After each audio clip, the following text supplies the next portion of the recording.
Beautiful fish.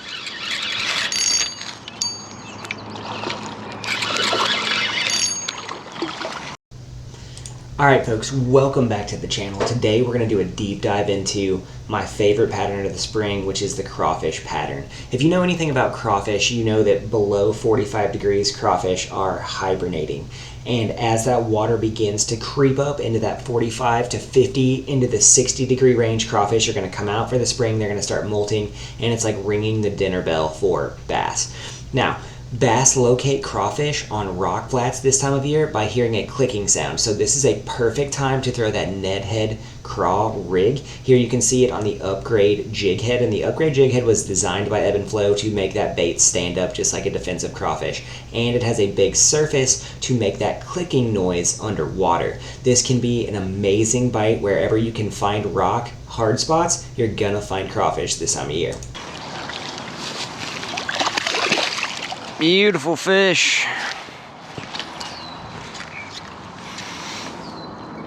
Look at that one. Absolutely choked. 1/8 ounce Ebb and Flow upgrade jig. Z-Man Helicraw. Absolutely choked it.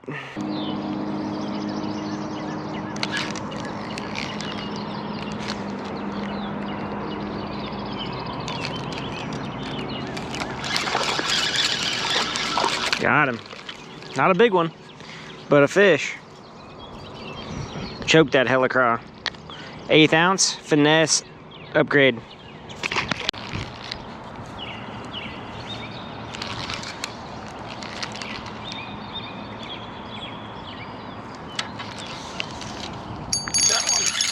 Nice one.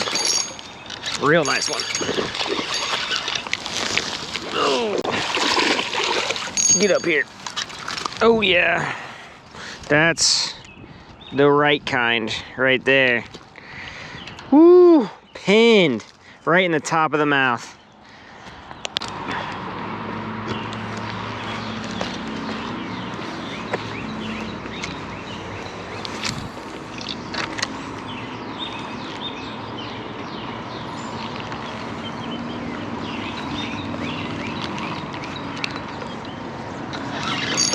Nice one.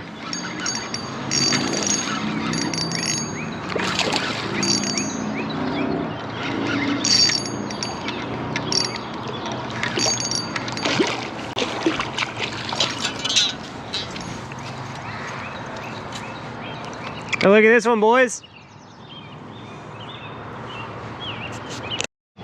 So here is the bait, and you got that Z-Man Helicraw. I cut it down and put it on this 1/8 ounce finesse upgrade jig. It's pinned. You can see I could fish this literally all season long, and it's not gonna come off there. It doesn't move, right? Super great presentation for this time of year. So as we get closer into the spawn water temperature, that 58, 59 into that 61 and 2 right before the fish spawn, I'm gonna upsize my bait to a bigger bait. So here is the Bronco Bug by Crush City. I like the Crush City Cleanup Craw as well. It really helps you upsize your bites, and fishing this on a jig head plain is just a different way of showing fish a look at a crawfish. Now, what we're looking for here are sand flats, hard spots, anywhere that there is a noticeable change in the bottom composition where bass and crawfish are going to spawn. Crawfish like to spawn on rocks and hard substrate. Bass also like to spawn on rocks and hard substrate. So you can throw it on the jig head, you can throw it on the Tokyo rig. A lot of times you want that weight clacking up and down on the bottom because that signals bass that there are crawfish in the area. I like it more than a Texas rig at this point, simply because it's that forced noise on the bottom that really calls bass in.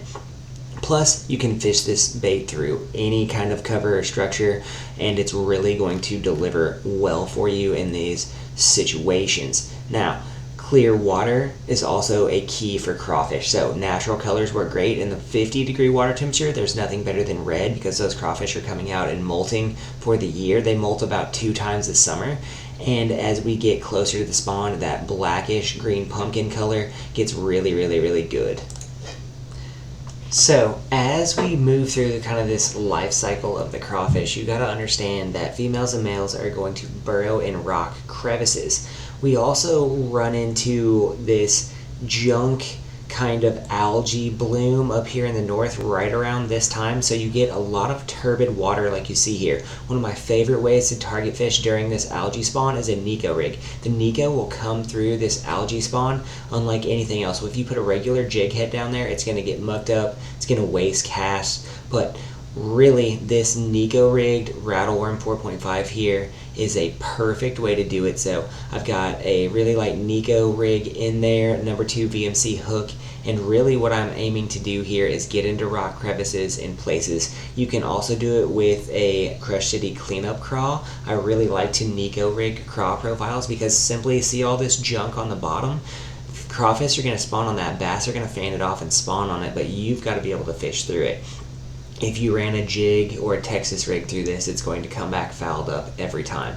But the Nico rig, on the other hand, is able to navigate this area. Now, this is a bite that a lot of guys miss out on because they simply run away from the areas where this algae bloom is happening. But the algae bloom tends to happen on rock bottom and substrate, so the Nico rig still gives you the clack and the sound when that weight on the bottom hits, but it also comes through this algae super duper clean. And I figured this out when I was really frustrated with jagging a jig around because I knew it would get bit. So a lot of different ways you can do it. Here is the Berkeley chicker craw, and this is one of my favorite colors this time of year to do, and it simply stands up nice on the bottom, nice waving claws, good craw profile, but comes through the cover exceedingly well. Now, when we're fishing, what we're looking for are sand spots and hard spots. And when we're talking sand spots and hard spots, we're looking for area where the bottom is literally made up of rock and sand. In the North Country, it looks like rock and sand veins. Get away from mud flats. They're not a productive bite at this time of the year in terms of a crawfish pattern. They can be a good minnow pattern bite, but we're looking for a very specific area here. This is a rock flat out in the middle of a lake, and what we see here is there's going to be a lot of fish spawning on it. There's crawfish mixed into the boulders. It's just a perfect scenario and situation to throw this Nico rigged craw. These next couple clips, Caden is fishing a area just like this in a lot of different ways. Whoa!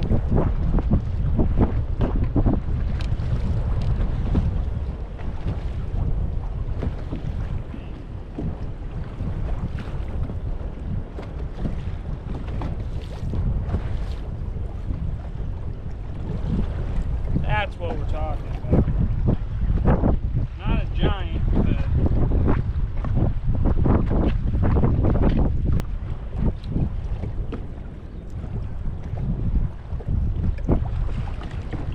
look at how fat that fish. There's a big one.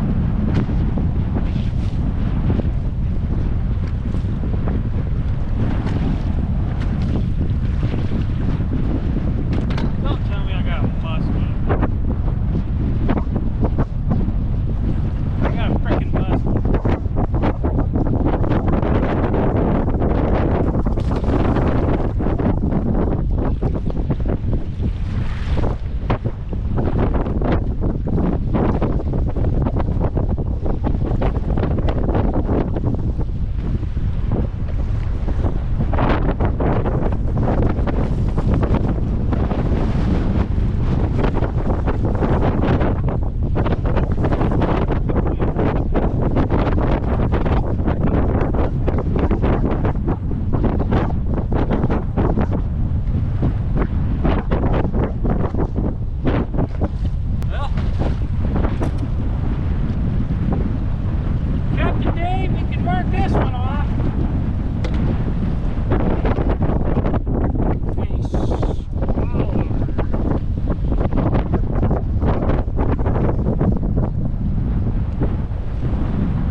sweet muskie here.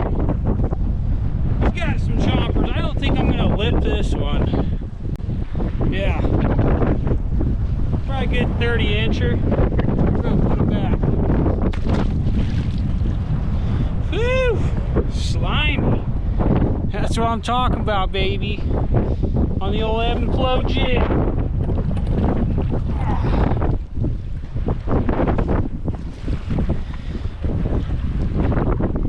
Had her tip. Look at that. Didn't even pull off. Nothing. It's a very quality jig. I thought that was a giant bass. I was like, oh yeah. Nope, just a freaking muskie. Had my heart racing. That was a good fight.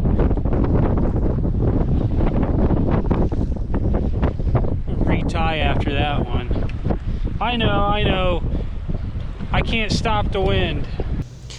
Guys, we hope you have learned a bunch today about the spring crawfish pattern and how to maximize it. If you guys want to help us out, click the link in our bio, buy stuff from Ebb and Flow, buy stuff from Vantage Tackle. It helps us do more videos for you. If you guys like what's going on right now, give us a like and subscribe. If you know there's a tackle maker out there that should be featured in one of our videos or want to see underwater, let us know. We're happy to reach out to them and try to make something work. But thanks for hanging out with us today, guys. Hope you enjoyed today's video and this deep dive. We're going to do a new series kind of targeting all of the bait as it becomes available and matching the hatch. So thanks for hanging out with us today, guys. We'll see you next time.